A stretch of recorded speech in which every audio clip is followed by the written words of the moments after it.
बात है 11 साल पुरानी। एक काली रात 2200 लोगों से भरा हुआ एक जहाज और इन सब का अंत। जी हाँ, हम बात कर रहे हैं टाइटैनिक। ये ट्रेजेडी इतनी बड़ी थी कि पूरी दुनिया में इसकी चर्चा। लोग आज भी इसका डूबा हुआ मलबा देखने और इसकी घटना कैसे हुई ये जानने में दिलचस्पी रखते हैं। कुछ ऐसी कंपनियां हैं जो आपको समंदर के अंदर ले जाकर टाइटैनिक का मलबा दिखाती है और इसका टूरिज्म उन लोगों ने चालू किया और इसे देखने के लिए लाखों मिलियन डॉलर खर्च करने पड़ते हैं। 2-3 दिन पहले ओशन गेट कंपनी की ऐसी एक सबमरीन टाइटैनिक के मलबे की सफर के लिए निकल चुका था, जिसमें 5 लोग थे। सफर शुरू तो हुआ लेकिन सफर पूरा हुआ सब लोगों की मौत से। आइए देखते हैं आखिर क्या हुआ।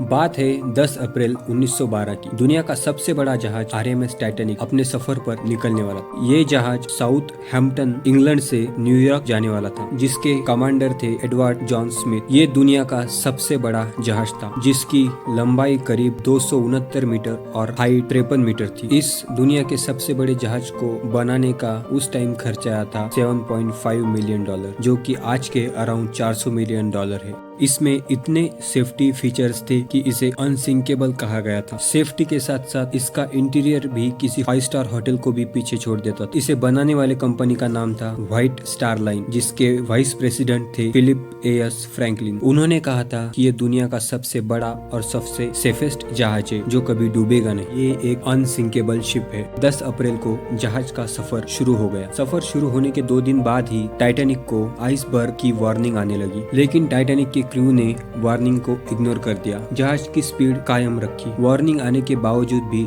जहाज की स्पीड उन्होंने कम नहीं की। जहाज लगातार 40 किलोमीटर/आवर की स्पीड से बढ़ रहा। दिन था 11 अप्रैल 1912। रात के करीब 11:30 बजे क्रोज वेस्ट से इमरजेंसी की घंटी सुनाई दी। क्रोज वेस्ट जहाज के सामने ऊपर की तरफ लगा हुआ लुकआउट पॉइंट होता है, जिसमें कि 2 लोग बैठे हुए रहते हैं, लेकिन रात का अंधेरा और बर्फीली तूफानी हवा की वजह से उन्हें देखने में तकलीफ हो रही थी। जैसे ही उन्हें सामने एक बड़ा सा आइसबर्ग दिखा, उन्होंने इमरजेंसी घंटी बजाई, लेकिन अब तक देर हो चुकी। जहाज आइसबर्ग के एकदम नजदीक पहुंच चुका। कैप्टन ने जहाज लेफ्ट की तरफ घुमाया, लेकिन जहाज का आगे का हिस्सा आइसबर्ग से जाकर टकरा गया। टक्कर इतनी भयंकर थी कि इतना विशाल महाकाय जहाज का आगे का हिस्सा टूट गया। आगे के हिस्से में होल्स हो गए। कहा जाता है कि वो आइसबर्ग 1.5 मिलियन टन का था। इससे आप अंदाजा लगा सकते हैं कि वो टक्कर कितनी भयंकर रही होगी। जहाज के आगे के हिस्से में होल्स होने की वजह से जहाज के अंदर पानी भरना शुरू हो गया। थोड़ी देर बाद बचा हुआ हिस्सा भी डूबने लगा। जहाज के साथ करीबन 1500 लोगों की मौत हो गई। रात के 3:30 बज चुके थे। तभी वहाँ एक शिप रेस्क्यू करने के लिए पहुंच जाती है। शिप 705 लोगों को रेस्क्यू करके उनकी जान बचा लेती है।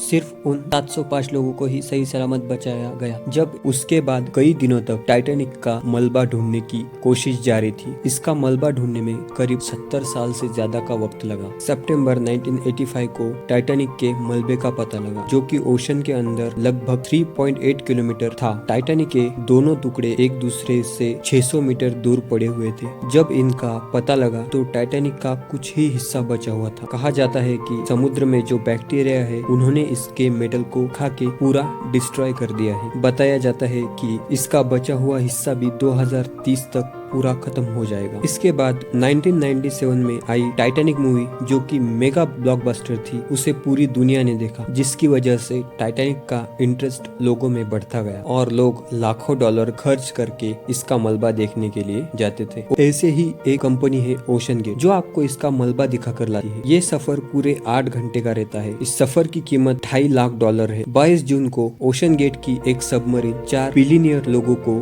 सफर पर ले जाने वाली, जो कि बहुत ही बड़े बिजनेस टाइकून थे। सफर पूरे 8 घंटे का था। सफर शुरू हो गया। सफर शुरू हो जाने के लगभग 1.25 घंटे बाद ही सबमरीन का कांटेक्ट टूट गया। ऊपर शिप में बैठे क्रू घबरा गई। उन्होंने थोड़ी देर इंतजार किया। उन्हें लगा कुछ कनेक्शन में इशू हो गया होगा, सबमरीन ऊपर आती ही होगी, लेकिन बहुत देर हो गई थी। अभी तक सबमरीन का कुछ भी पता नहीं था। क्रू ने तुरंत ही सर्च ऑपरेशन चालू किया, लेकिन तब भी सबमरीन का कुछ पता नहीं लगा। सबमरीन का पता न चलने की वजह से उन 5 लोगों को डेथ डिक्लेयर कर दिया गया। 2 दिन बाद सबमरीन के कुछ पार्ट टाइटैनिक के पास मिले। कहा जाता है कि कैटास्ट्रोफिक इम्प्लोजन की वजह से इतना भयंकर ब्लास्ट हुआ, इन सब की जानें चली गई। कैटास्ट्रोफिक इम्प्लोजन का मतलब होता है बाहर की दबाव से अंदर ही ब्लास्ट होना, और ये ब्लास्ट इतना खतरनाक था कि ये केवल 20 मिलीसेकंड में हुआ और इसने 20 मिलीसेकंड में ही सब कुछ डिस्ट्रॉय कर दिया।